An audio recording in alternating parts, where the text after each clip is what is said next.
Jam it up so it's tight.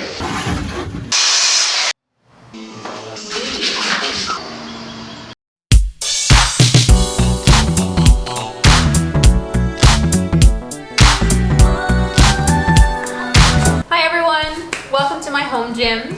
I did what a lot of people did during quarantine. First I went stir crazy, and then I decided to do something about it.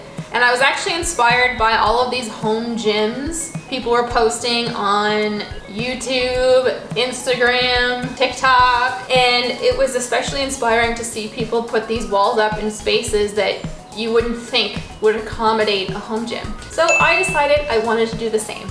A year ago, I'd actually asked my parents if I could build a moonboard in their garage, and to my surprise, they said yes. What we found out quickly though was that it would not fit in this space. The moonboard would be too large for the space, so we would have to shave off the top and the sides, which to me seemed like it was defeating the purpose of having a standardized board if you were modifying it yourself. And at the time, gyms were open. I scrapped the idea, it just didn't seem worth it at the time, but flash forward to quarantine, I had the thought pop up again, so I asked my parents and they said yes, go right ahead. They did, however, have a few requests, which are completely reasonable, especially since they are giving up some of their space. The first request was that they would still be able to open the side door of the garage. The second request was that the wall be wide enough to fit their car in the garage, so they still wanted to be able to use it as a garage.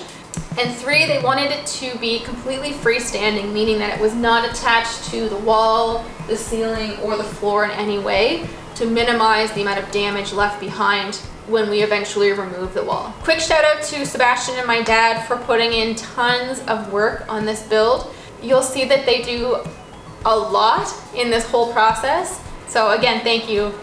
Huge, huge help. Okay, without further ado, I hope you enjoy the video. Let me know below if there's anything missing that you would like some clarification on. I'm more than happy to answer any questions. Here is our build. Enjoy.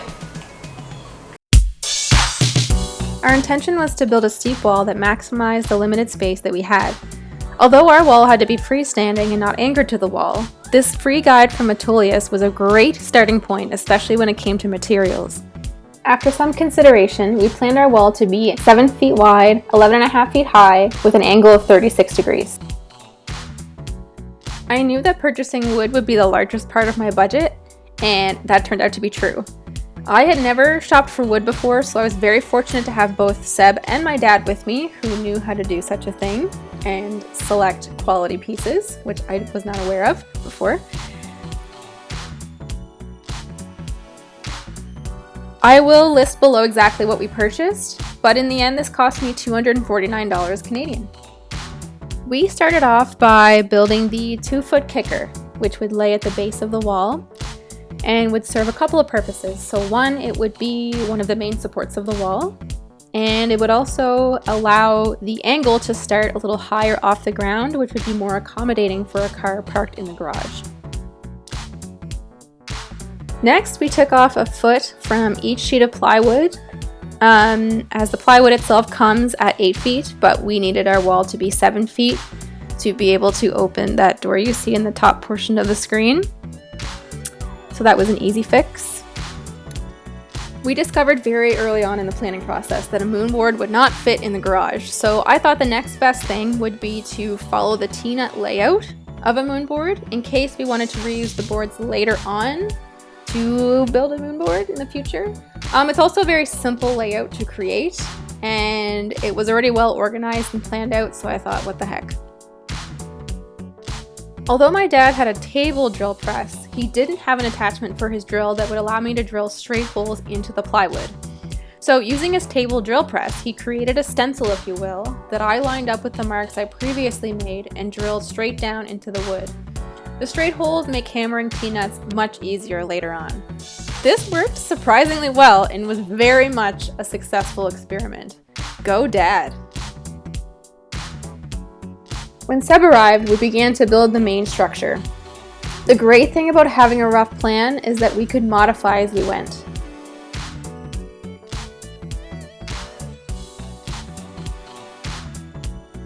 Lots of discussion took place here, as you can see.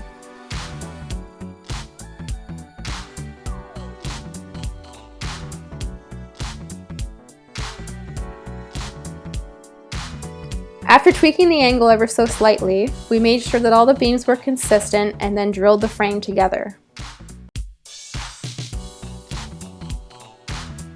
We then hoisted the wall up onto the kicker and then screwed it into place.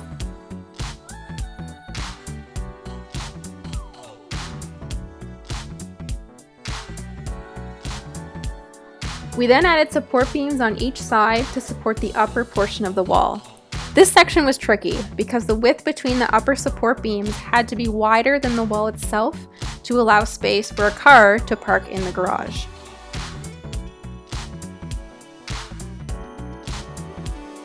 I had originally planned to buy just regular paint, but we struck gold when we found this stone textured paint for 50% off in the miscolored bin at the hardware store.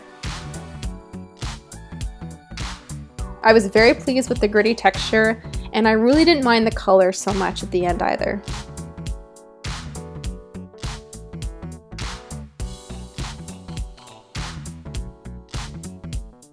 A few days after the paint dried, we added the T-nuts I bought off Amazon and Home Depot, which really didn't cost as much as I thought. I think it came to about $75 for all the T-nuts I needed for the wall. Hammering them into place took no time at all and was quite therapeutic.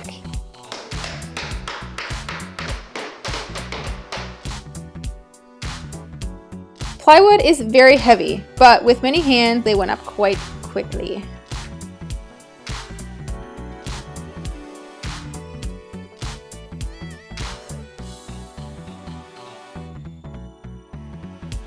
We drilled in the screws to attach it to the support beams.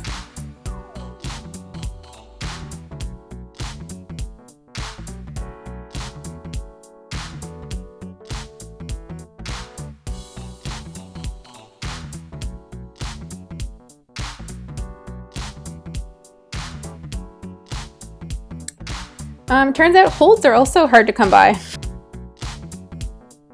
And because my dad is awesome, he researched how to create holds at home. So he carved some wicked hold designs out of foam, like these ones, covered them with silicone to make molds, and then filled them with resin. The outcome was amazing, and I would not be climbing on this wall without them. He also made some wooden crimps and jugs out of old oak cabinets he had just lying around. He's basically red-green, if you're Canadian and understand that reference.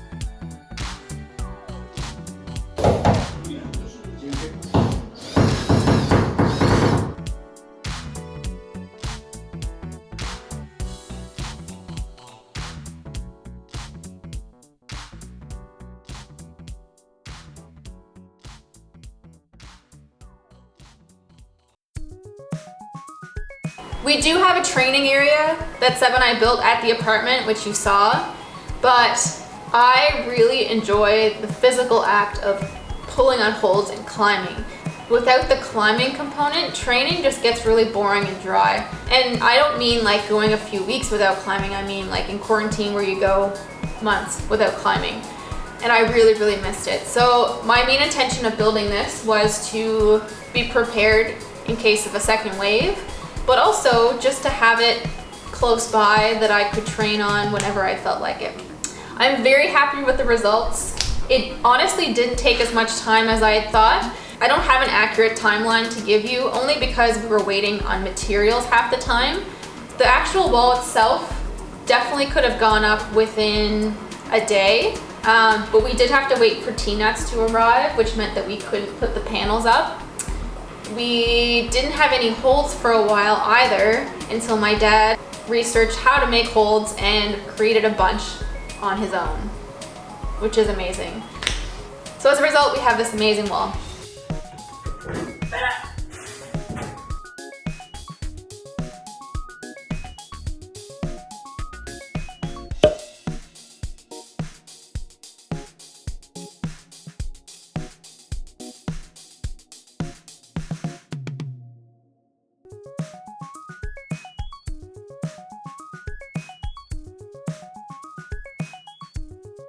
That's another thing you never do.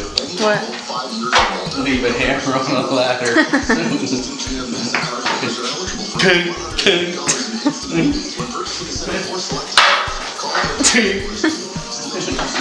That's going in the blooper reel.